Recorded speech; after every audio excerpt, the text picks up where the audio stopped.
ఆదికాండంలోకి రండి. 37వ అధ్యాయము 22వ వచనం లేక 21 నుంచి చదువుదాం. రూబేను ఆ మాట విని, మనము వారిని చంపరాదని చెప్పి వారి చేతులలో పడకుండా అతనిని విడిపించను. ఎట్లనగా రూబేను అతని తండ్రికి అతనిని అప్పగించుటకై వారి చేతులలో పడకుండా అతన్ని విడిపింపదలచి రక్తము చిందింపబడి అతనికి హాని ఏమీ చేయక అడవిలో ఉన్న ఈ గుంటలో అతని పడద్రోయుడైన వారితో చెప్పాను. యోసేపు తన సహోదరులు ఎందుకు వచ్చినప్పుడు వారు యోసేపు అంగీని అతను తొడుగుకొని ఉండిన విచిత్రమైన నిలువుటంగిని తీసివేసి అతన్ని పట్టుకొని ఆ గుంటలో పడద్రోసిరి. చూసారా, యాకోబు తర్వాత ఒక ఆయన కనబడుతున్నాడు. ఎవరైనా యోసేపుకి ఎంతమంది అన్నదమ్ములు తెలుసా? యోసేపు కాక 11 మంది ఉన్నారు. యోసేపు కాక 11 మంది అన్నదమ్ములు ఉన్నారు. ఒక ముద్దులు అక్క కూడా ఉన్నాయి. ఒకే ఒక అక్క ఉంది. ఆ పేరు దీనా. యోసేపుకి ఎంత గొప్ప బలం ఉందో చూసారా? అయితే యోసేపు ఒక రోజు అనుకున్నాడు, మా అన్నోళ్ళు పొలంలో పని చేస్తున్నారు, గొర్రెలు కాస్తున్నారు, వాళ్ళ దగ్గరికి వెళ్ళి చూసి వద్దాం అనుకున్నారు. స్తోత్రం చెప్పండి ఒకసారి. హల్లెలూయా, హల్లెలూయా. మా అన్నదమ్మల దగ్గరికి వెళ్ళి చూసి వద్దాం, వాళ్ళ ఆరాధన చూసి వద్దాం అని చెప్పి వాళ్ళ నాన్న దగ్గరికి వెళ్ళి, నాన్న నేను అన్నోళ్ళ దగ్గరికి వెళ్ళి వస్తాను అని పోయి జాగ్రత్తగా అన్నోళ్ళకి ఇదిగో తిరు బండరాలు అమ్మ పప్పు ఉండలు చేసింది అవన్నీ చేసింది తీసుకుని ఇచ్చినా పో అని తీసుకుని వస్తుంటే దూరంగా ఉండి ఒకడు చూశాడంట. చూసి అన్నదమ్ములందరినీ పిలిచి, మన తమ్ముడైన యోసేపు వస్తున్నాడు. అది యోసేపు వస్తే సంతోషమేనా? సంతోషమా? వాడిని చంపాలమా? ఎవరండి? సొంత అన్నదమ్మ. ఏం చేసేది యోసేపు? దర్శనాలు పొందుకోవడం యోసేపు తప్ప, దేవుడు కృప పొందుకోవడం యోసేపు తప్ప, ఉన్నతులుగా చెప్తే యోసేపుకు తప్ప. ఎప్పుడైనా గమనించండి, లోకములో అబద్ధీకుడు మాట ఎక్కువ కాలం చెల్లుబాటాయి. అబద్ధాలు మాటలు ప్రజలు ఎక్కువగా నమ్ముతారు. మోసం చేసే వాళ్ళ మాటలు మన మనుషులు ఖచ్చితంగా నమ్ముతారు. కానీ యథార్థంగా మాట్లాడితే ఓ తలనొప్పి మనుషులు, ఓ తలనొప్పి. సభ్యాన్ని ఏం చేసినా వెరీ గుడ్ అంటే సభ్యానికి చాలా సంతోషం. మీరంతా ఏం చేసినా వెరీ గుడ్, మీ భక్తి దేవుడు పెంచాడు, దేవుడు మీతో ఉన్నాడు అని నేనంటే మీకు చాలా ఆనందం. కానీ కొంచెం మిమ్మల్ని గద్దించానా, ఉన్నతున్నట్లుగా నేను చెప్పడం ప్రారంభించానా, ఇక పగ వచ్చినట్టే, విరోధం వచ్చినట్టే. చూసారా మనుషులు ఎలా ఉన్నారు? దేవుడు చెప్పిన దర్శనాలు అన్నదమ్ములతో చెప్తుంటే ఓర్చుకోలేకపోయారు. దేవుడిచ్చిన దర్శనాలు, దేవుడిచ్చినటువంటి అనుభవాలు, దేవుడిచ్చినటువంటి ఆ యొక్క విజన్స్, భవిష్యత్తులో జరగబోయే విషయాలు అన్నదమ్ములకు చెప్తుంటే వీళ్ళు అంటున్నారు, అదే ఆ కళలకనే కూడా వస్తున్నాడు, వాడంతా రాజులాగా అవుతాడంట, మనమేమంట పనులు అవుతామంట. వాడు కుప్పేమో నిలిచి ఉంటుందంట, మన కుప్పలన్నీ వారికి నమస్కారం పడతారు పెట్టేటట్టు వచ్చిందంట కళ. పనుల కుప్పలు. వీడికి ఎంత గర్వంలో ఇట్లాంటి కళలు రావడానికి, వీడి గర్వాన్ని ఈ రోజు అనవసరాలా అని పట్టుకొని చంపడానికి చూస్తుంటే అంటే ఇంటికి పెద్దోడు కదా రూబేను ఏం చేసిందంటే, ఒరే తమ్ముళ్ళరా, మన సొంత తమ్ముడు రా, చంపడం ఎందుకురా, వాడిని ఏం చేయండి, ఆ గుంటలో పడేయండి రా అన్నారు. వెంటనే మా అన్నదమ్ములు ఉన్నారు, వాళ్ళని చూసేద్దాం, వాళ్ళతో కలిసి ఆటాడుకుందాం, వాళ్ళ సంగతులన్నీ నాకెళ్ళి నా చెప్దాం, తీపి కబుర్లు చెప్దాం, డాడీ అన్నదమ్ములందరూ బాగున్నారు, ఆరోగ్యంగా ఉన్నారు, ఎవరికి లోటు లేదని చెప్దాం అని సంతోషంగా వస్తున్నటువంటి యోసేపుని చూసి పట్టుకొని అతని చొక్కాలు ఓడదీశారంట. ఏమండి, ఎవరు నిన్ను అవమానపరిచినా నీకు పెద్దగా బాధ అనిపించదు, కానీ నీకు ఆప్తులైన వాళ్ళు నేను ఎగతాళి చేస్తుంటే నువ్వు అసలు తట్టుకోలేవు, ఊహించలేవు. అదే వీళ్ళేనా నన్ను ఎగతాళి చేశారు, వీళ్ళేనా నన్ను ఇలాగ చేసింది. కొన్నిసార్లు అది అసలు నువ్వు తట్టుకోలేవు. కానీ నేనేమంటానంటే, ఇది లోకం, ఎందుకు నువ్వు ఆశ్చర్యపడాల్సిందే. ఎవరైనా నాతో ఏదైనా అంటే నేను అనుకుంటాను, నువ్వు ఇంకా చాలా తప్పు చేసావు, చెప్పుతో పెడితే నాకు గుర్తు వచ్చేది అనిపించింది. నేను నీతో ఆ రీతిగా ప్రవర్తించినందుకు నువ్వు చేయాల్సిన చెప్పుతో పట్టాలి, మాటలంటే కాదు. చెప్పుతో పడితే కనుక నాకు బుద్ధి రాదనుకుంటా. నేనేం ఫీల్ అవ్వను, ఏదైనా ఉంటే నా ప్రభు దగ్గర ఎంచుకుంటాను, అంతేగాని మీరు కూడా ఏం ఫీల్ అవ్వాల్సిన పనిలా. ఇది లోకం. ఈ లోకమనే అరణ్యములో అన్ని ముళ్ళ తప్పలే. ఈ లోకమనే అరణ్యములో నీకెక్కడ సువాసనించే ఆ చెట్లు తక్కువ, నీకెక్కడ కనిపించవై. అన్నదమ్ములను చంపడానికి గ్యారెంటీ ఏముంది? సొంత వాళ్ళు నీకు అన్యాయం చేయడానికి గ్యారెంటీ ఏముంది? సొంత భర్తని చంపడానికి గ్యారెంటీ ఏమి లేదు, సొంత భార్యని చంపడానికి గ్యారెంటీ లేదు. ఒకరోజు నేను ఒక ఇంటికి పోయాను. అయ్యా తమ్ముడు తప్పు చేశాను అన్నా. ఏం చేసావక్క, ఏం చేసావన్నా? మీ మామను చంపుదామని కత్తి రాత్రంతా నా బొడ్డులో పెట్టుకున్న పక్కన. మనిషి ఏం చేసిందంట, పక్కనే పెట్టుకుందంట. మళ్ళీ పక్కే మనసులో పడుకున్నారు.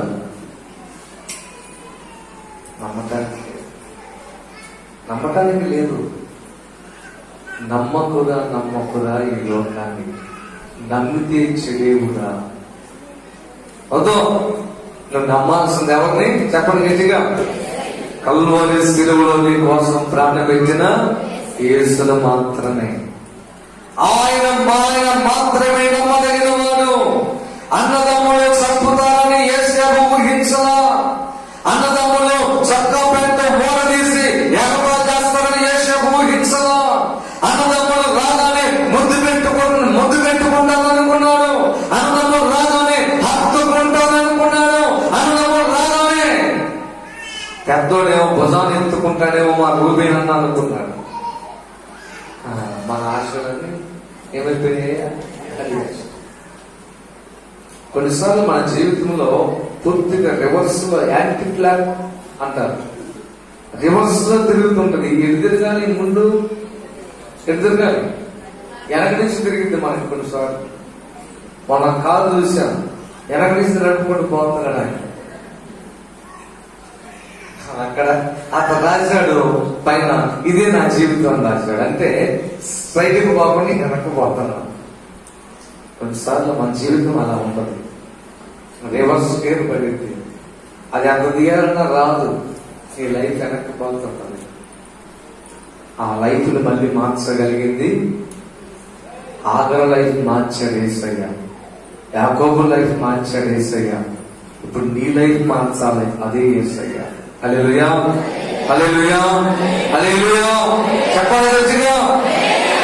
యేసేపు ఊహించింది ఒకటి, జరిగింది ఒకటి. రాగానే పట్టుకున్నారు, జుట్టు పట్టుకున్నారు.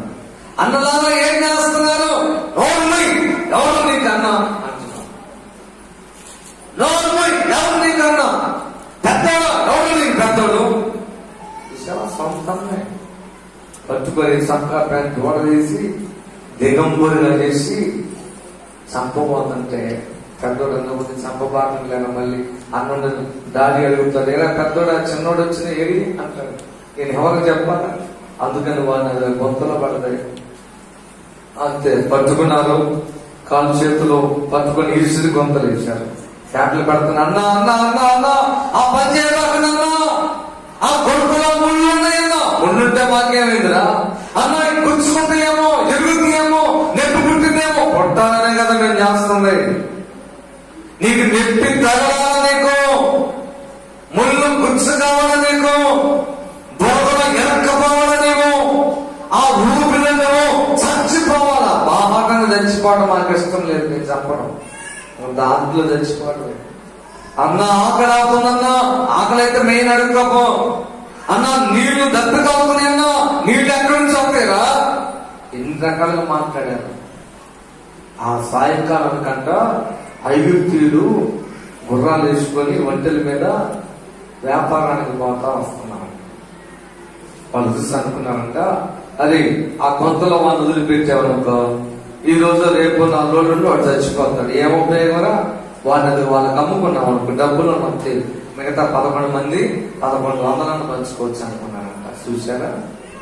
సొంత అన్నదమ్ములండి. ఊహించగలవా? నువ్వు ఊహించగలవా? అది సొంత అన్నదమ్ములు చంపుతారని నువ్వు అనుకోగలవా? సొంత అన్నదమ్ములు నిన్ను గొంతులో పడేస్తాడని అనుకోగలవా? సొంత అన్నదమ్ములు నిన్ను ఎవరికో అమ్ముకుంటారని నువ్వు అనుకోగలవా? సొంత అన్నదమ్ములు 11 మందిలో ఒక్కడి ద్వారా కూడా ఆదరణ కలగకుండా ఒంటరిగా అయిపోతారని యోసేపు అనుకున్నాడా? ఇప్పుడు ఒంటరిగా వెళ్ళాడు. రాగానే ఒకటి చేయెత్తాడు. ఇద్దరికే ఆ బాటసార్లు ఆపారు ఒంటరిని. ఏం కావాలి మీకు అన్నా? ఏం లేదు, ఈ అబ్బాయిని అమ్ముతాం. ఎంత ఇస్తాం? నేను ఒక 1000 రూపాయలు ఇద్దాం అనుకుంటున్నాను. 1000 రూపాయలు పంచుకోవడానికి ఇబ్బంది పడుతుంది కానీ ఒక 100 కలిపి 1100. మేము 11 మందులు ఉన్నాం, సరిపో అని చెప్పి 11 రూపాయలు ఇచ్చి 1100 ఇచ్చి కొనుక్కుని పోయాడు. వెళ్ళేటప్పుడు ఎంత ఏడ్చాడు. ఏమంటే ఒక బానిసను కొనుక్కపోతే అని దయదలు ఇస్తారా? దయదలు ఇస్తారండి? ఎవరు దయదలు? ఆ గుర్రం ఎక్కినప్పుడు కేకబడుతున్నాడు, అన్నా అన్నా నా మీద నీకేదైనా కక్ష ఉంటే ఇక్కడే చంపండిరా. ఎక్కడికో పంపిస్తున్నారు, అక్కడ ఎవరున్నారు? ఇక్కడే చంపచ్చు కదా. ఎందుకు నన్ను నా జీవితంతో ఆటాడుకుంటారంటే వాళ్ళు దయా దక్షిణం లేకుండా నీకు అలాగే ఉండాలి. ఏమన్యాయం చేసిందంటే వీళ్ళ ఆస్తులు ఏమైనా తీసుకున్నాడా? వీళ్ళ డబ్బు ఏమైనా కాజేశాడా? వీళ్ళకంటే మంచి దర్శనాలు వచ్చినాయని, వీళ్ళకంటే ఉన్నతమైన స్థితిలో ఉంటానని ముందే చెప్పాడని, వీళ్ళకంటే కూడా దేవుడి కృప ఎక్కువగా ఉందని ఓర్చుకోలేక చంపి పడేశాడు. చంపినట్టు అప్పుడు అక్కడికి వెళ్ళిపోయిన తర్వాత దేవుడు వదిలిపెట్టారా చూద్దాం. 39వ అధ్యాయము 2వ వచనం మొదటి నుంచి చదువుదాం. యోసేపును ఐగుప్తునకు తీసుకుని వచ్చినప్పుడు ఫరో యొక్క ఉద్యోగస్తుడును రాజ సంరక్షక సేనాధిపతి అయిన పోతీఫరు ఒక ఐగుప్తీయుడు అక్కడికి అతన్ని తీసుకుని వచ్చిన ఇష్మాయేలు యొద్ద అతడిని కొనెను. యెహోవా యోసేపునకు తోడై ఉండెను గనుక అతడు వర్ధిల్లుచు తన యజమానుడు ఆ ఐగుప్తుని ఎంత ఏమంటారు? మనం యెహోవా యోసేపునకు, చూసావా? ఆగరుకి దేవుడు తోడుగా ఉన్నాడా లేదా? ఆగరు కుమారుడు ఇష్మాయేలుకు తోడుగా ఉన్నాడా లేదా? తర్వాత ఒంటరిగా అయినటువంటి యాకోబుని దేవుడు దర్శించాడా లేదా? ఇప్పుడు ఒంటరిగా అమ్మబడుతున్నటువంటి యోసేపుకు దేవుడు తోడుగా ఉన్నాడా లేదా? ఇది గమనించండి. తాత్కాలికముగానే నీవు ఒంటరి వ్యక్తులు కానీ భవిష్యత్తులో నీకు దాల్చిన వేలు చాలా గొప్పది. మీరు అందరిని చూసుకోండి, ఒక్కలన్నా తక్కువ అయ్యారా ఒంటరి ఉన్నారు? హాగరు కొడుకు ఇష్మాయేలు రాజులకు జన్మనిచ్చిన వాడయ్యాడు. హల్లెలూయా. ఒక్కడే రాజు కాదు. యాకోబు ఉన్నాడు, 12 గోత్రాలకు జన్మనిచ్చి 25 లక్షల జనానికి ఒకే ఒక జనకుడు అయ్యాడు. హల్లెలూయా. అలాగే ఒంటరిగైనటువంటి యోసేపు ఏమయ్యాడు తెలుసా? చెప్పండి. ఐగుప్తు దేశానికే రాజు అయ్యాడు. హల్లెలూయా. అందుకే అన్నాడు, నన్ను ఒంటరి చేసిన వారందరి ఎదుట నన్ను నిర్దోషమని అంటామని తెలుసు. ఇప్పుడు ఏమైంది? ఒంటరిగా చేసిన వాళ్ళందరూ ఎక్కడికి వచ్చారండి? యాకోబు దగ్గరికి వచ్చి నిలబడ్డారు. యోసేపు దగ్గరికి వచ్చి, అయ్యగారు ఏమన్నా చెప్పండి. అయ్యగారా మీరేమో మేము ఇజ్రాయెల్ దేశం నుంచి వచ్చామండి. ఏం కావాలి మీకు? కూడు లేదండి, బియ్యం కొనుక్కోవడానికి వచ్చాను. అర్థమైపోయింది యోసేపుకి, వీళ్ళు నా అన్నదమ్ములు అని చెప్పి అర్థమైపోయింది. కానీ కక్ష తీర్చుకోవచ్చు, కానీ నిజమైన ఆత్మీయులు కక్ష తీర్చుకోరు. నిజమైనటువంటి మనసు కలిగిన వాళ్ళు కక్షలు తీర్చుకోరు. యోసేపు కక్ష తీర్చుకోవాలి. ఏం చేసిందంటే, పానీలు ఏం చేశారు, మా అన్నదమ్ములే కదా, నన్ను అమ్మితే అమ్మారులే, మొత్తం నెట్టేశారులే. తీరా ఒక మాట అన్నాడు, ఏంటో తెలుసా? చదివితే టైం చాలదు కనుక, ఇదంతా మన మంచికే జరిగింది అన్నాడు. హల్లెలూయా. అన్నదమ్ములు ఒక రోజున తెలుసుకొని ఏడుస్తున్నారు. తమ్ముడా క్షమించు, తమ్ముడా నిన్ను గొంతులో నెట్టేసాం, తమ్ముడా నిన్ను వాడకమ్మాం, తమ్ముడా అంటే యోసేపు అన్నాడు, మీరు ఆ రీతిని నన్ను ఆ రోజున ఒంటరిగా చేయబట్టే ఈ రోజు కోటాను మంది ప్రజలకు నేను తండ్రినయ్యాను అన్నాడు. హల్లెలూయా. ఎవరు ఆ కోటాను మంది? ఐగుప్తీయుల జనాంగం.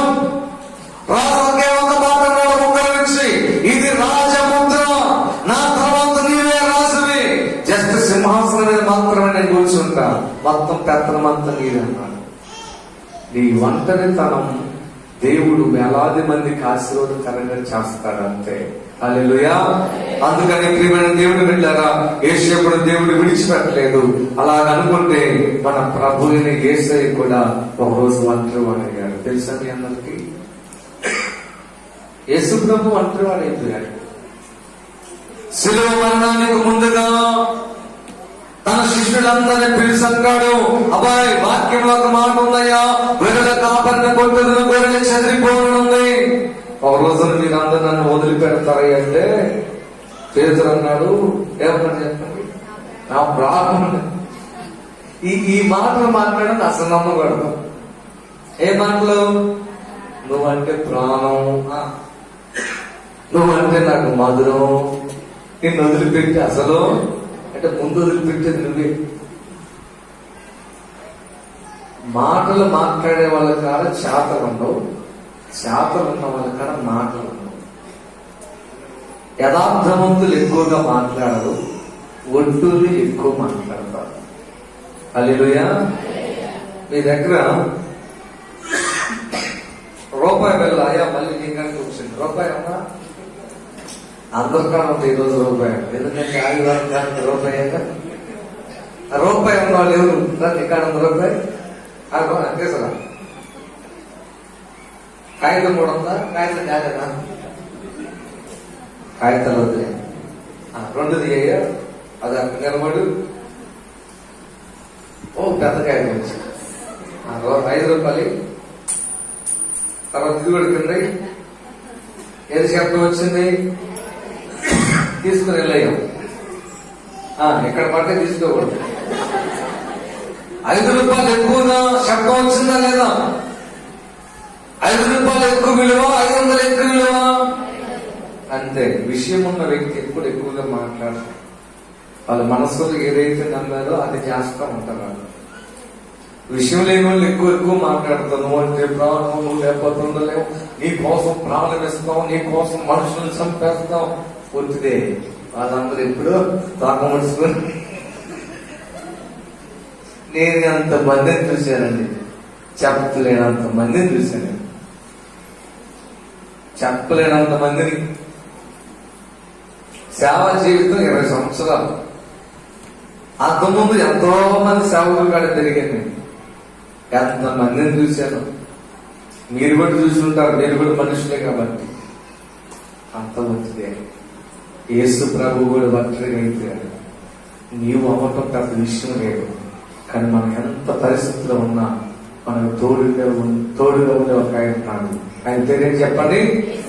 ఇమ్మానుయేలు అనే పేరు కలిగిన దేవుడు తోడుని అర్థమించే యేసయ్య ఉన్నాడు. కళ్ళు మూసుకొని ప్రార్థన చేసుకుంటాం.